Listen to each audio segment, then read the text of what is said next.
അസ്സലാമു അലൈക്കും വറഹ്മത്തുള്ളാഹി വബറകാതുഹു. മൂന്നാം ക്ലാസ്സിലെ തജ്വീദുൽ ഖുർആൻ രണ്ടാം ഭാഗത്തിലെ ആറാമത്തെ പാഠം അൽ ഇഖ്ഫാ 3. ഇഖ്ഫായിനെ കുറിച്ച് ഇഖ്ഫായിന് 15 അക്ഷരങ്ങളുണ്ട്. കുറേശ്ശെ അക്ഷരങ്ങൾ ഓരോ പാഠത്തിൽ നമ്മൾ പറയുന്നു. ഇനി ബാക്കിയുള്ള അക്ഷരങ്ങൾ ഇൻഷാ അല്ലാഹ് ഈ പാഠത്തിലൂടെ നമ്മളത് പഠിക്കാൻ പോവുകയാണ്. ഇൻഷാ അല്ലാഹ് നമുക്ക് പാഠം വായിക്കാം. ഇഖ്ഫായിൻ്റെ അക്ഷരങ്ങളിൽ 9 എണ്ണം നാം പഠിച്ചു. 9 അക്ഷരങ്ങളെക്കുറിച്ച് നാം പഠിച്ചു. ബാക്കിയുള്ളവ ലോദ്, തോ, ലോ, ഫാ, ഖാഫ്, കാഫ് എന്നിവയാണ്. ഇത്രയും അക്ഷരങ്ങളെക്കുറിച്ചാണ് ഇനി നമുക്ക് 6 അക്ഷരങ്ങളെക്കുറിച്ചാണ് ഇനി നമുക്ക് എന്ത് ചെയ്യാനുള്ളത്, പഠിക്കാനുള്ളത്. അവയുടെ ഉദാഹരണങ്ങൾ നമുക്ക് ശ്രദ്ധിക്കാം. ഈ ഉദാഹരണങ്ങളുടെ ഈ പറഞ്ഞ അക്ഷരങ്ങളുടെ ഉദാഹരണങ്ങൾ എന്ത് ചെയ്യാം, നമുക്ക് ശ്രദ്ധിക്കാം. സാക്കിനായ നൂനിൻ്റെയോ അല്ലെങ്കിൽ തൻവീനിൻ്റെയോ ശേഷം ഈ അക്ഷരങ്ങൾ വന്നാൽ എന്ത് ചെയ്യണം, മറച്ചു മണിക്കണം, ഉന്നത്ത് ചെയ്യണം. അപ്പോൾ എങ്ങനെയാണത്? ഇവിടെ ലൈസ ലഹും ത്വആമുൻ ഇല്ലാ മിൻ ളരീഅ. സാക്കിനായ നൂനിന് ശേഷം എന്ത് വന്നു? ലോദാണ് ഇവിടെ വന്നത്. ഇവിടെ പറഞ്ഞല്ലോ ലോദ് എന്ന്. ലോദ്, തോ, ലോ, ഫ, ഖാഫ്, കാഫ് ഈ അക്ഷരമാണല്ലോ. അപ്പോൾ ഇവിടെ സാക്കിനായ നൂനിന് ശേഷം എന്ത് വന്നു? ലോദ് വന്നു. അപ്പോൾ സാക്കിനായ നൂനിനെ നമ്മൾ എന്ത് ചെയ്യണം, മറച്ചു മണിക്കണം. മിൻ ളരീഅ അങ്ങനെ പാരായണം ചെയ്യണം. ഇനി അടുത്തത് ഹുവ അഅലമു ബിമൻ ളല്ല. ബിമൻ ളല്ല സാക്കിനായ നൂനിന് ശേഷം എന്ത് വന്നു? ലോദ് വന്നു. അവിടെയും നമ്മൾ എന്ത് ചെയ്യണം, ഇഖ്ഫാ ചെയ്യണം, മറച്ചു മണിക്കണം. തൊട്ടടുത്ത ഉദാഹരണത്തിലും അതുതന്നെയാണ്. അൻസബീലി. അൻസബീലി കഴിഞ്ഞ പാഠത്തിൽ പഠിച്ചാണ്. സാക്കിനായ നൂനിന് ശേഷം അവിടെ എന്ത് വന്നു? സീന് വന്നു. അവിടെയും നമ്മൾ ഇഖ്ഫാ ചെയ്യണം. ഇനി അടുത്ത് തിൽക ഇദൻ ഖിസ്മതുൻ. ഇദൻ ഖിസ്മതുൻ. ഇദൻ തൻവീന്. ദാലിൽ തൻവീൻ ഫതഹാണ് വന്നത്. ശേഷം ഖാഫ് വന്നു. ഖാഫ് ഇഖ്ഫായിൻ്റെ അക്ഷരമാണ്. അപ്പോൾ തൻവീൻ എന്ത് ചെയ്യണം, മറച്ചു മണിക്കണം. എങ്ങനെ? ഇദൻ ഖിസ്മതുൻ. ഇനി അത് കഴിഞ്ഞാൽ ഖിസ്മതുൻ ലീസ. ഖിസ്മതുൻ ലീ തൻവീനിന് ശേഷം എന്ത് വന്നു? ലോദ് വന്നു. ലോദ് ഏതിൻ്റെ അക്ഷരമാണ്? ഇഖ്ഫായിൻ്റെ അക്ഷരമാണ്. ഇനി അടുത്ത് വകുന്ന ഖൗമൻ ളാല്ലീൻ. ഖൗമൻ ളാല്ലീൻ തൻവീന്. പിന്നെ മീമിന് തൻവീൻ ഫതഹാണ്. ശേഷം ലോദ് വന്നു. അപ്പോൾ നമ്മൾ എന്ത് ചെയ്യണം, ഇഖ്ഫാ ചെയ്യണം, മറച്ചു മണിക്കണം, ഉന്നത്ത് വേണം. ഖൗമൻ ആ രീതിയിൽ ആണ് പാരായണം ചെയ്യേണ്ടത്. ഇനി അടുത്ത് ഫഅമ്മാ മൻ തഗ. മൻ തഗ സാക്കിനായ നൂന് ശേഷം ഏത് വന്നു? ഇഖ്ഫായിൻ്റെ അക്ഷരമാകുന്ന ത്വാ വന്നു. അവിടെയും നമ്മൾ സാക്കിനായ നൂനെ മറച്ചു മണിക്കുന്നു. ഇനിയുള്ള ഓരോ ഉദാഹരണങ്ങളിലും കുട്ടികൾ എന്ത് ചെയ്യുക, കൃത്യമായിട്ട് എവിടേക്കാണ് സാക്കിനായ നൂന് തൻവീന് വന്നത്, അതിനുശേഷം ഇഖ്ഫായിൻ്റെ അക്ഷരങ്ങൾ വന്ന ഭാഗങ്ങളൊക്കെ ഇവിടെ റെഡ് കളറിൽ അടയാളപ്പെടുത്തിയ പോലെ നിങ്ങൾ പെൻസിൽ കൊണ്ട് എന്ത് ചെയ്യുക, അടയാളപ്പെടുത്തുക. ഓരോന്നിൻ്റെ അടിയിലും പെൻസിൽ കൊണ്ട് അടയാളപ്പെടുത്തുക. അങ്ങനെ അടയാളപ്പെടുത്തിയതിന് ശേഷം എന്ത് ചെയ്യുക, നമ്മൾ പാരായണം ചെയ്ത് പഠിക്കുക. ഖുർആൻ പിന്നെ മറച്ച് മണിച്ചിട്ട് ഉന്നത്തൊക്കെ ചെയ്തുകൊണ്ട് എന്ത് ചെയ്യുക, പഠിക്കുക. ഇവിടെ ഒന്നും കൂടെ വായിക്കാം. ശറാബൻ തഹൂറ. ഇതേ രൂപത്തിൽ നിങ്ങൾ എന്ത് ചെയ്യുക, അടിവരയിടുക. സാക്കിനായ നൂനാണോ തൻവീനാണോ നോക്കിയിട്ട് അതിൻ്റെ ശേഷം ഇഖ്ഫായിൻ്റെ അക്ഷരം വരുന്നുണ്ടോ അവിടെ നമ്മൾ എന്ത് ചെയ്യുക, അടിവരയിടുക. എന്നിട്ട് അത് ഓതി പഠിക്കുക. അപ്പോൾ ഇവിടെ എങ്ങനെ ഓതൽ? ശറാബൻ തഹൂറ, ശറാബൻ തഹൂറ.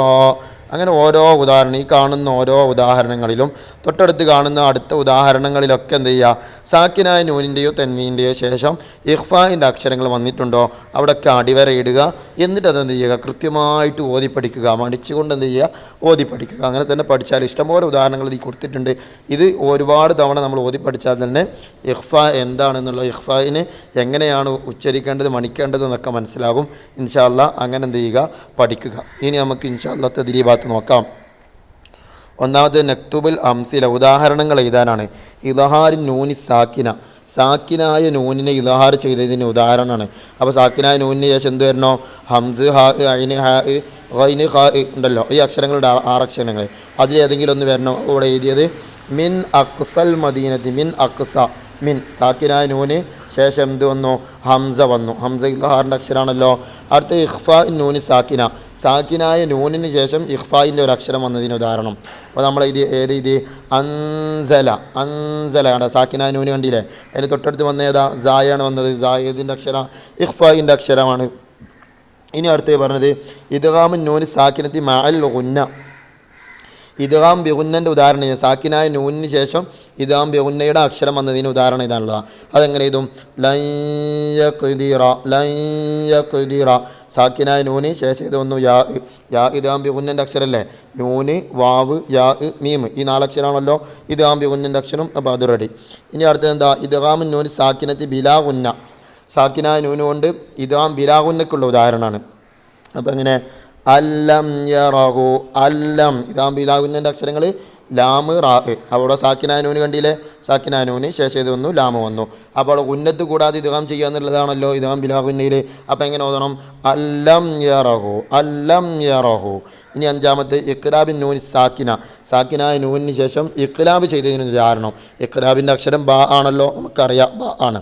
അപ്പോൾ അവിടെ എങ്ങനെ അംബിഉഹും അംബിഉഹും അവിടെ എന്ത് വന്നു, സാക്കിനായ നൂന് വന്നു, അതിനുശേഷം ഏത് വന്നു, ബ വന്നു. അപ്പോൾ എങ്ങനെ ഓതണം, ബ വന്നാൽ എന്ത് ചെയ്യണം, ഇഖ്ലാബ് ചെയ്യണമല്ലോ. സാക്കിനായ നൂനിന് ശേഷം മീമാക്കി സാക്കിനായ നൂനിനെയും തൻവീനെയും മീമാക്കി മാറ്റണമല്ലോ, മീമാക്കി ഓതാനല്ല പറഞ്ഞിട്ടുള്ളത്.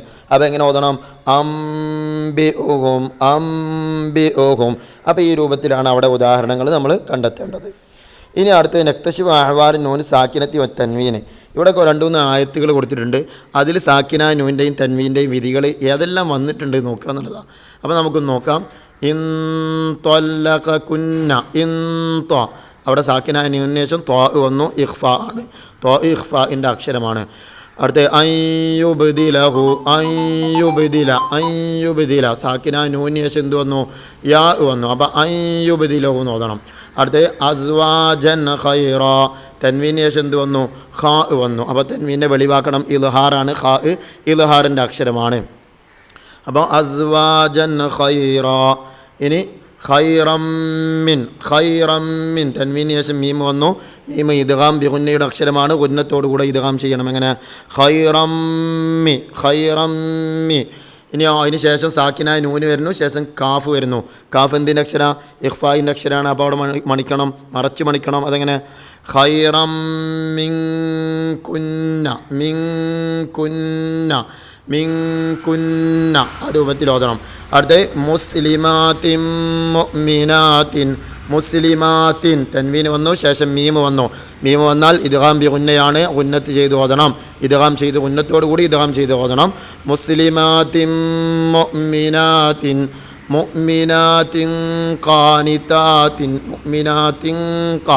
അവിടെ തൻവീന് ശേഷം എന്ത് വന്നു, ഖാഫ് വന്നു. അപ്പോൾ എന്ത് ചെയ്യണം, ഖാഫ് ഏതിൻ്റെ അക്ഷര, ഇഖ്ഫായിൻ്റെ അക്ഷരമാണ്. തൻവീനെ ഖാഫിലേക്ക് മറച്ചു മണിക്കണം. ഇനി ഇവിടെ കൊടുത്തൊക്കെ ഈ തൻവീൻ്റെ ശേഷമൊക്കെ ഈ തൻവീന് വന്നു, താഇന് തൻവീന് വന്നു, ശേഷം ഐന് വന്നു, ഇൽഹാറാണ്. അടുത്തൊരു തൻവീനാണ്, താഇന് തൻവീന് ശേഷം സീന് വന്നു, ഇഖ്ഫ ആണ്. അടുത്ത തൻവീനിന് ശേഷം സാ ആണ് വന്നത്. സാ വന്നാൽ ഇഖ്ഫ ആണ്, ഇഖ്ഫായിൻ്റെ അക്ഷരമാണല്ലോ താ. അടുത്ത തൻവീന് ശേഷം വാവാണ് വന്നത്, വാവ് ഇദ്ഗാം ബിഗുന്നയുടെ അക്ഷരമാണ്. അങ്ങനെ അടുത്ത ഉദാഹരണത്തിലും അടുത്ത ആയത്തിലും കൊടുത്തിട്ടുണ്ട്. അവിടെയൊക്കെ അടിവര ഇട്ടിട്ടുണ്ട്. ആ അടിവര ഇട്ട ഭാഗത്തുള്ളതൊക്കെ ഏതൊക്കെയാണ് നിയമങ്ങൾ എന്നുള്ളത് കൃത്യമായിട്ട് നോക്കി മനസ്സിലാക്കുക, എന്നിട്ട് അത് ഓതി പഠിക്കുക. ഇനി നഖ്റ വനക്തഷിഫ് ഇവിടെ കുറച്ച് ആയത്തുകൾ കൊടുത്തിട്ടുണ്ട്.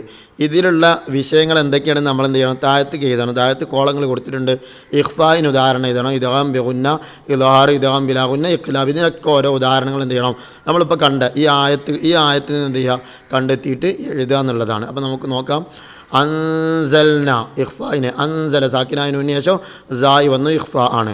അടുത്ത ഇദ്ഗാം ബിഗുന്ന, സ്വയ്ഹതൻ വാഹിദ, സ്വയ്ഹതൻ തൻവീന് ശേഷം വാവ് വന്നാൽ ഇദ്ഗാം ബിഗുന്നയാണ്, ഇൽഹാർ. യാ ഹസ്റതൻ അലൽ തൻവീന് ശേഷം ഐന് വന്നു, ഇൽഹാർ ചെയ്തു, തൻവീനെ വെളിവാക്കി ഓതിയ ഹസ്റതൻ അല. അടുത്ത ഇദ്ഗാം ബിലാ ഗുന്നയാണ്, മിർ റസൂലിൻ സാക്കിനായ നൂനിന് ശേഷം റാ വന്നു, ഉന്നത്ത് കൂടാതെ ഇദ്ഗാം ചെയ്യാന്നല്ല, മിർ റസൂലിൻ. അടുത്ത ഇഖ്ലാബാണ്, മിൻ ബഅദിഹി ഇഖ്ലാബ് സാക്കിനായ നൂനിന് ശേഷം ബാ വന്നു. അങ്ങനെ ആകുമ്പോൾ സാക്കിനായ മീമിന് ശേഷം ഇഖ്ലാബിൻ്റെ അവിടെ വന്ന ഏതാണ്, ഇഖ്ലാബിൻ്റെ അക്ഷരാകുന്നുള്ളല്ലോ, അത് ബാ ആണ്. അപ്പോൾ നമ്മളവിടെ എങ്ങനെ എന്ത് ചെയ്യണം, ഉന്നത്ത് ചെയ്ത് ഓതണം, മീമാക്കിയിട്ട് ഉന്നത്ത് ചെയ്ത് ഓതണം. മിൻ ബഅദിഹി ആ രൂപത്തിലാണ് ഈ കോളങ്ങൾ. അത് നമ്മളെ മുമ്പുള്ള ആയത്തുകൾ നോക്കിയിട്ടാണ് ഈ കോളങ്ങൾ പൂരിപ്പിക്കേണ്ടത്. ഇനി അടുത്തത് നാലാമത്തേത് നെറുദ്ദുൽ അഹ്റുഫ ഇല അംകിനത്തിഹ. അതായത് താഴത്ത് കൊടുത്തിട്ടുണ്ട്, കോളം കൊടുത്തിട്ടുണ്ട്, ഇദ്ഹാർ, ഇദ്ഗാം ബിഗുന്ന, ഇദ്ഗാം ബിലാ ഗുന്ന, ഇഖ്ലാബ്, ഇഖ്ഫാ. അതിൻ്റെ അക്ഷരങ്ങളൊക്കെ എന്ത് ചെയ്യുക, ഈ കോളത്തിലേക്ക് മേലെ കൊടുത്ത് ഹിജായിയായ അക്ഷരങ്ങളാണ് ഈ കൊടുത്തിട്ടുള്ളത്. ഈ അക്ഷരങ്ങളിൽ നിന്ന് ഇദ്ഹാറിൻ്റെ അക്ഷരം കണ്ടെത്തണം, ഇദ്ഗാം ബിഗുന്ന, ഇദ്ഗാം ബിലാ ഗുന്ന, അതിൻ്റെ ഒക്കെ അക്ഷരങ്ങൾ എന്ത് ചെയ്യുക, ഈ കോളത്തിലേക്ക് എഴുതുക എന്നുള്ളതാണ്. അപ്പോൾ ഇദ്ഹാറിൻ്റെ അക്ഷരങ്ങൾ 6 നമുക്കറിയാം. ഹംസ്, ഹാ, ഐന്, ഹ, ഗൈന്, ഖാ. ഇദ്ഗാം ബിഗുന്നയുടെ അക്ഷരങ്ങൾ നൂന്, വാവ്, യാ, മീം. ഇദ്ഗാം ബിലാ ഗുന്നയുടെ അക്ഷരങ്ങൾ ലാം, റാ, ഇഖ്ലാബ്, ബാ. ഇഖ്ഫാഇൻ്റെ അക്ഷരങ്ങൾ 15 അക്ഷരമുണ്ട്. ഇതിൽ 15 ചിലപ്പോൾ കണ്ടോളണമെന്നില്ല. അപ്പോൾ എന്ത് ചെയ്യുക, തിരഞ്ഞിട്ട് ഏതക്ഷരമാണ് ഇതിൽ വിട്ടുപോയതെന്ന് വെച്ചാൽ അത് ഇത് ചേർത്ത് കൊടുക്കുക കൂടി ചെയ്യുക. നമ്മൾ മേലെ കൊടുത്ത ചാർട്ടിൽ, ഈ ചാർട്ടിൽ എല്ലാ അക്ഷരങ്ങളും ഉണ്ട്. ഇവിടെ നോക്കിയിട്ട് എന്ത് ചെയ്താൽ മതി, ഇഖ്ഫാഇൻ്റെ അക്ഷരം അവിടെ എഴുതി കൊടുത്താൽ മതി. ഇനി അടുത്ത 5ാമത്തെ തഖ്സീസ് ആണ്. എന്താ തഖ്സീസ്? നഖറ സൂറത്തുൽ ജിന്ന് വനക്തശിഫു മിന്ന അഹ്വാൽ നൂനി സാക്കിന നൂനിൻ്റെ നിയമങ്ങൾ ശ്രദ്ധിച്ചുകൊണ്ട് സൂറത്തിൽ ജിന്ന് പാരായണം ചെയ്യാണ്. സാക്കിന നൂനിന് ശേഷം ഏതൊക്കെ വരും? ഇദ്ഹാർ ഉണ്ടാവും, ഇദ്ഗാം ബിഗുന്ന ഉണ്ടാവും, ഇദ്ഗാം ബിലാ ഗുന്ന ഉണ്ടാവും, ഇഖ്ലാബ് ഉണ്ടാവും, ഇഖ്ഫാ ഉണ്ടാവും. ഈ 5 നിയമങ്ങളും വരും. സാക്കിന നൂനിന് ശേഷം വന്ന ഉദാഹരണങ്ങൾ പ്രത്യേകം ശ്രദ്ധിച്ചുകൊണ്ട് എന്ത് ചെയ്യുക, പാരായണം ചെയ്യുക. പിന്നെ അതിൽ പറയുന്നത് 2ാമത്തെ നഹ്ഫദ് അൽഫാദൽ അദാനി വൽ ഇഖാമത്തി, ബാങ്കിൻ്റെയും ഇഖാമത്തിൻ്റെയും ലഫ്ലുകൾ, അതായത് വാങ്കും ഇഖാമത്തും നമുക്ക് മനഃപ്പാടമാക്കിയിട്ട് വാങ്ക് കൊടുക്കാനും അതുപോലെ ഇഖാമത്ത് കൊടുക്കാനുള്ള കഴിവുണ്ടാക്കി എടുക്കുക എന്നുള്ളതാണ്. അപ്പോൾ അതെന്ത് ചെയ്യുക, കാണാതെ ഹിഫ്ലാക്കുക, കാണാതെ പഠിക്കുക. ഇൻഷാ അല്ലാഹ് പാഠത്തിൽ തദ്രീബാത്ത് കഴിഞ്ഞു. അസ്സലാമു അലൈക്കും വറഹ്മത്തുള്ളാഹി വബറകാതുഹു.